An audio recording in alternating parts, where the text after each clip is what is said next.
Nicolas Maduro, handcuffed, appearing to limp, and surrounded by drug enforcement agents, taken down in the eyes of the Trump administration from president to perpetrator. Still, there was a New Year nod to the waiting camera. Good night. Happy New Year. Hello, folks, and welcome back. Buckle up, buttercups, because today we're diving headfirst into a political circus down in Venezuela. Yup, South America. The mainstream media, bless their hearts, are trying to spin a tale about how President Trump's bold move to oust Maduro was some kind of catastrophic blunder, some craziness. But let's be real. When has the establishment ever actually rooted for the American strength abroad? They're practically salivating at the thought of a gigantic disaster, as if anything less than utter failure for a strong American stance would break their little hearts. We're going to cut through the noise, dissect their flawed arguments, and remind people what real leadership looks like. Stick around, because this is going to get good.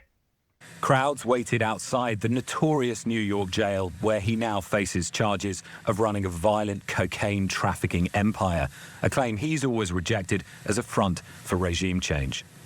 The Trump administration carried out airstrikes on Venezuela before capturing its now former president, Nicolas Maduro, and his wife.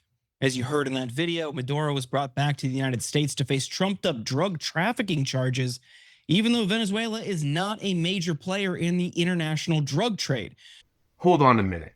Trumped-up drug trafficking charges? And Venezuela not a major player in the international drug trade? Did I just step into an alternate reality, or is someone seriously trying to rewrite history here? Are you serious? This is not some backroom poker game that we declare a country's innocent of drug trafficking because it sounds better for the narrative. Let's be crystal clear. Venezuela under Maduro has been widely accused by multiple, and I mean multiple, international bodies and government, including the US, of being a narco-state. We're talking about high-ranking officials, including Maduro himself, being implemented in drug smuggling operations, working with the cartels, and using state resources to facilitate these exact illicit activities. To suggest otherwise is either incredibly naive or intentionally misleading. It's like saying a fish isn't wet because you don't want it to be. And this whole gigantic disaster prediction, it's almost as if some folks want America to fail when it has its certain, and it wants to go against, like regimes like Maduro. They cried disaster when we went after Saddam. They cried disaster when we confronted Gaddafi. And now they're doing it again with Maduro? It's a broken record, folks. Enough.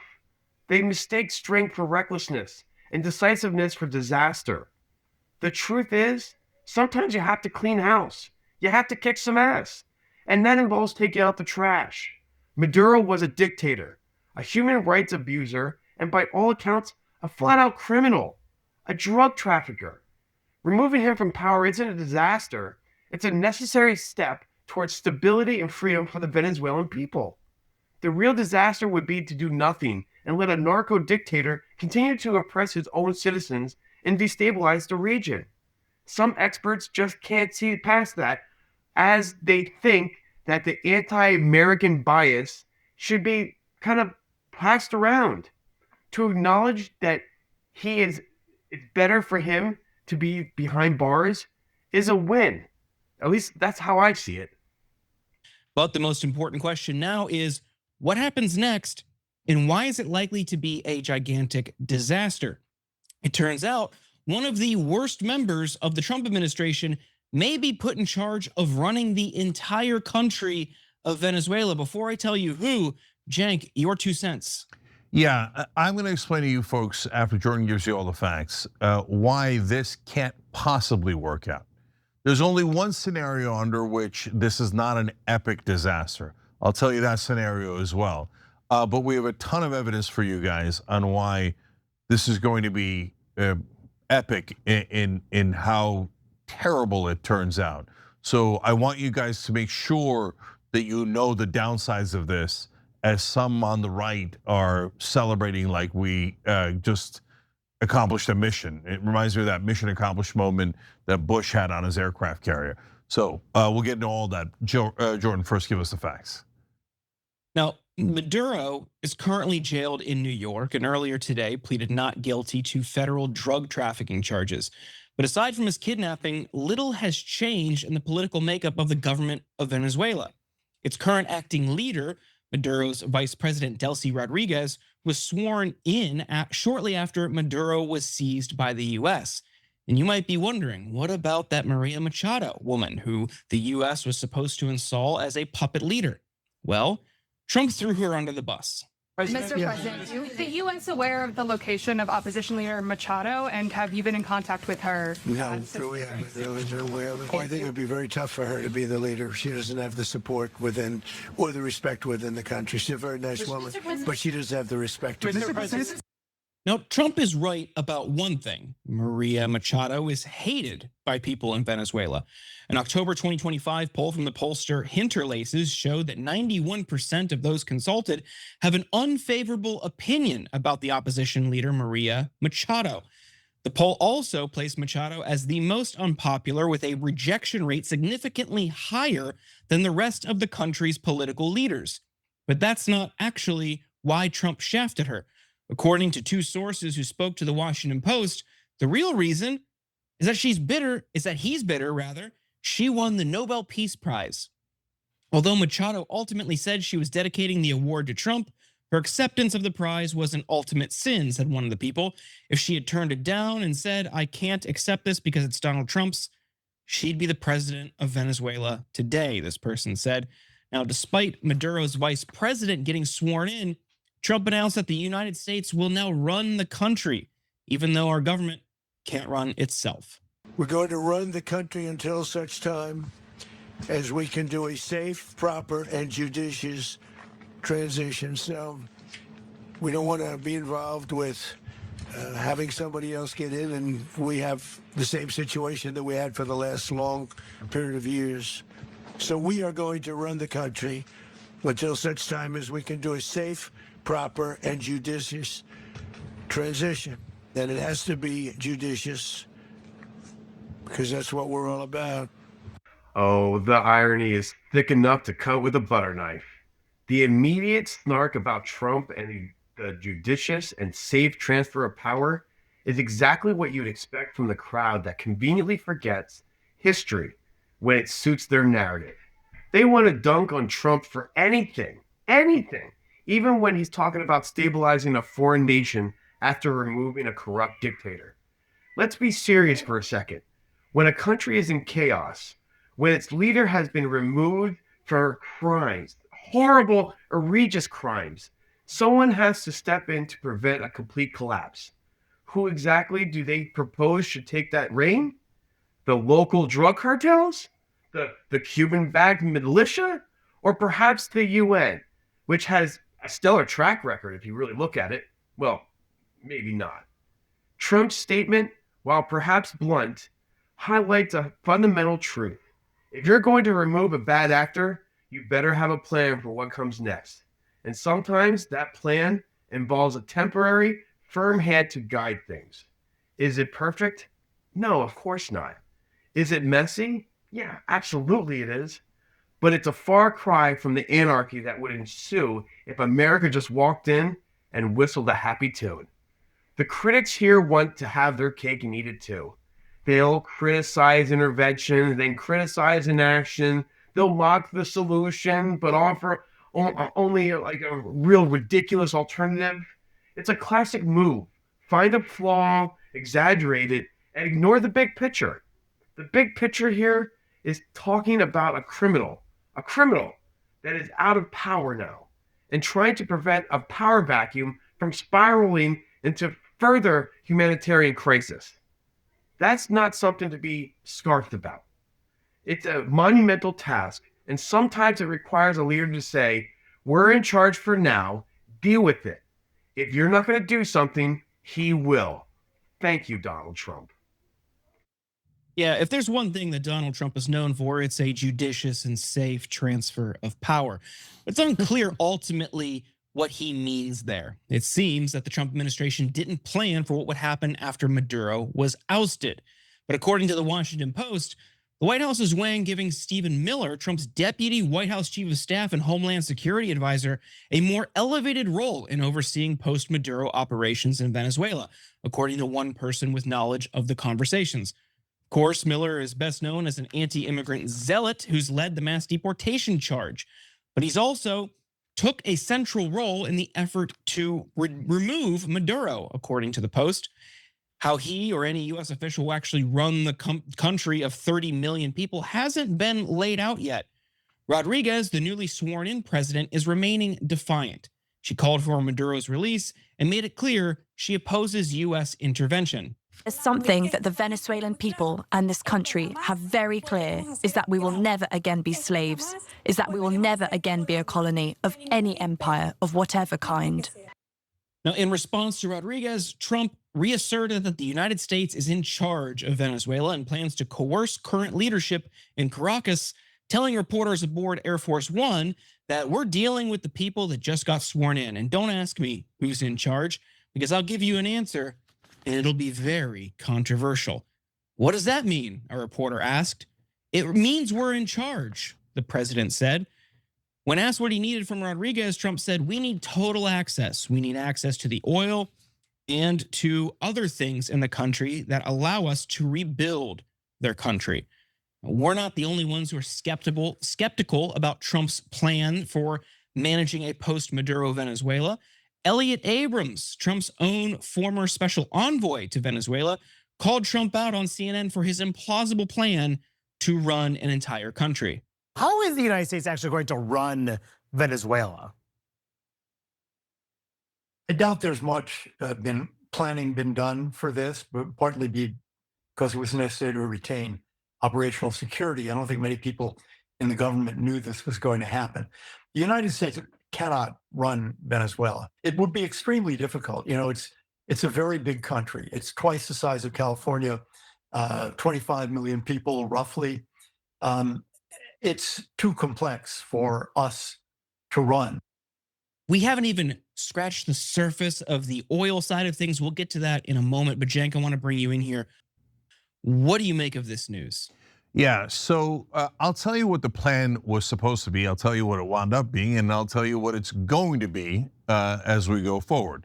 So the plan was to always replace the Maduro regime with Machado and her allies. Who came up with that plan? The neocons did. In this case, the neocons are a little bit broader than Israel First. There's the same coalition that brought us the Iraq War: oil companies, Wall Street speculators, defense contractors. Yes, Israel First is in there. We're going to have a different segment about that later in the program, where Netanyahu, Huckabee, and Rubio are all saying, yeah, we did this for Israel.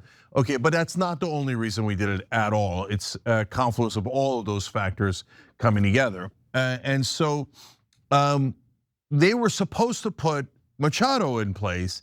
Otherwise, the plan is unworkable. Even Elliot Abrams, the guy you just saw, who's one of the top neocons in the country, is saying, wait, we're going to run the country from outside of Venezuela? No. That wasn't the plan. The plan is put in a puppet regime and let them run it. So where's the puppet regime? Well, so that's flaw number one in their plan. The guy who has to execute it is Donald J. Trump. And he threw the biggest curveball there is there. And he's like, Machado, I don't like her. And she should have given me the Peace Prize. That's not even a thing. Nobody's ever been like, oh, thank you for the Nobel Peace Prize, but I give it to Bob instead, right? But apparently, since she didn't do that ludicrous, unprecedented thing that was only in Trump's head, he talked her down and he's like, no, we're not going in that direction. But wait a minute, her ally is the guy who we are saying won the last election, and probably did, by the way. So how about him? No, there's no talk of him. So then what are we gonna do instead, now that this giant curveball's in there? And by the way, putting Machado in place would not have been easy at all. That's gonna get to the future as well, because the neocons are gonna go back in that direction. In fact, they're already going back in that direction. But without her, we're screaming orders at the vice president that remains there and going, okay, now we are running your country. Now let them ExxonMobil come in and take all your oil fields and kick out Iran. Israel doesn't like them. What do we do? Are you crazy? That nobody's gonna listen to that. And guys, since the moment we invaded to today, I've been religiously checking to see what's happening on the ground. So if you've seen some celebrations, that's corporate media. It's not wrong. It's all about framing, guys. Are those people really celebrating? Yes. Are they real Venezuelans? Yes. Is 2/3 of the country at this point kind of against Maduro? 2/3 of Venezuela? I would say roughly yes, okay? So those are real people getting excited, and our TV crews, corporate media comes and goes, you see that? Everybody loves that we kidnapped their leader and attacked their capital, and they can't wait for us to rule from an aircraft carrier off the coast, right? No. There's the Venezuelan people, and then there are the people who are in charge of Venezuela today. And the people in charge of Venezuela today, including the vice president, which Jordan showed you, going, no, we're not gonna be your slaves. No, we're not gonna do what you want. By the way, corporate media is amazing. If you turn on television, they're like, oh, the vice president has obviously submitted to us and will be serving us loyally from here on out. I'm like, she didn't say that. She didn't say that at all. She said, oh, we're for global peace. They're like, that's it, that's surrender, we win. No, in all the other videos, she's like, Maduro is still our leader. We're definitely sticking with him. And even more importantly, the defense minister and the military are sticking with Maduro. And I looked this up, I talked about it in a video I did over the weekend, you should check that out too.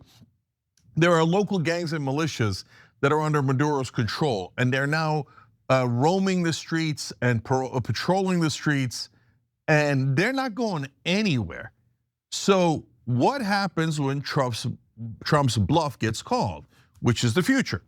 So the minute we shout out an order, okay, you are to do this or what, X, Y, or Z, and they don't do it, Trump has said we're gonna do a second wave, and the vice president is going to have a fate worse than Maduro, presumably death, right? He's gonna murder her, etc. But right now they seem unmoved by that. So then we're gonna have to do a second military attack, but this time the Venezuelans will know for sure we're coming and be very well prepared for whatever good that does them.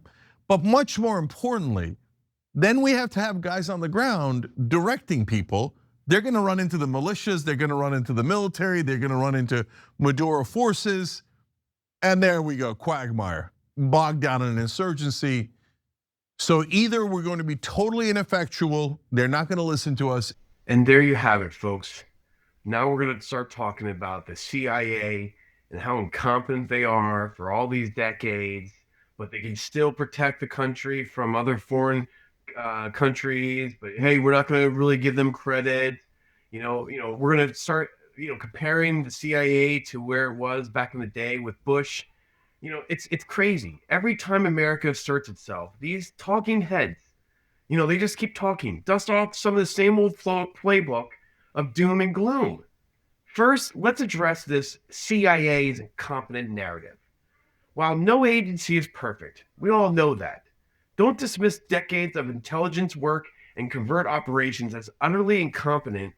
That's a complete gross oversimplification. It's a convenient way to undermine any and all American foreign policy initiatives, regardless of their merit. It's like saying because your car got a flat tire once, it's completely useless. Come on, that's ridiculous and you know it. Then there's the Bush mission accomplished straw man. Seriously? That moment, often taken out of context, is used as a catch-all phrase for any perceived misstep in foreign policy. But here's the kicker. Removing a dictator is, and always will be, a mission accomplished. The challenge, as always, is the messy, complex, and often thankless job of nation building or stabilizing afterwards. That's what America's built on. That's what we're known for. And guess what? That's not unique to one administration. It's unique to all our administration. It's unique to the United States of America. To suggest that the moment we go on the ground, we're screwed is bullshit. And it's frankly un-American.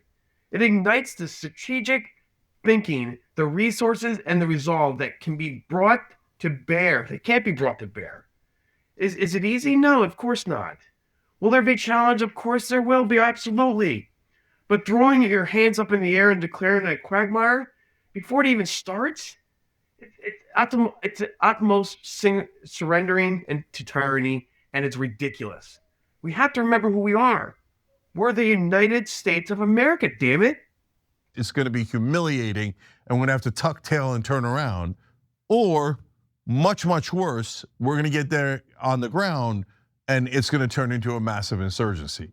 So the future looks terrible in this regard. There are almost no wins. Jordan, the only scenario where I see that there's a 10% hope is the CIA is way better than I realized, and they got this thing figured out. Even though Trump and Rubio are all giving different answers. One is saying law enforcement, the other one is saying we're running the country. Somebody else is saying attack and invasion. Another one saying no, not invasion. Like they look to be an utter mess. But if the CIA somehow already has the vice president and the defense minister and the militias in their back pocket, and this is all a show for internal Venezuelan population, but secretly they're working for the CIA, okay, like that's not a great scenario, but at least then that's our only prayer of avoiding some sort of quagmire here. But that is very unlikely. The CIA hasn't been competent in decades. So what's much more likely is what's happening, exactly what happened to Bush after his mission accomplished sign. They don't have a plan for running the place, and the place is crawling with Maduro forces. The minute we go on the ground, we're screwed. So there you have it. The mainstream media and their progressive pundits are quick to predict catastrophic and label any decisive American action as a disaster. Of course, because that fits their narrative. But what they really fear is America's strength, American leadership, and the uncomfortable truth that sometimes you have to break a few eggs to make an omelet. We're not here to apologize for standing up to dictators or for trying to bring stability to chaotic regions. That's why we are the United States. We've been around 250 years, but we're the big brother to everybody. We're one of the youngest countries in the world, and we're still powerful. We're here to call out the hypocrisy, expose the flawed arguments, and celebrate when America acts with conviction. So tell me, what do you think? Are these critics just playing politics, or is there a genuine concern for Venezuela? Let us know in the comments below. Don't forget to like this video, subscribe to the channel, and hit that notification bell so you never miss another dose of truth. We'll see you next time.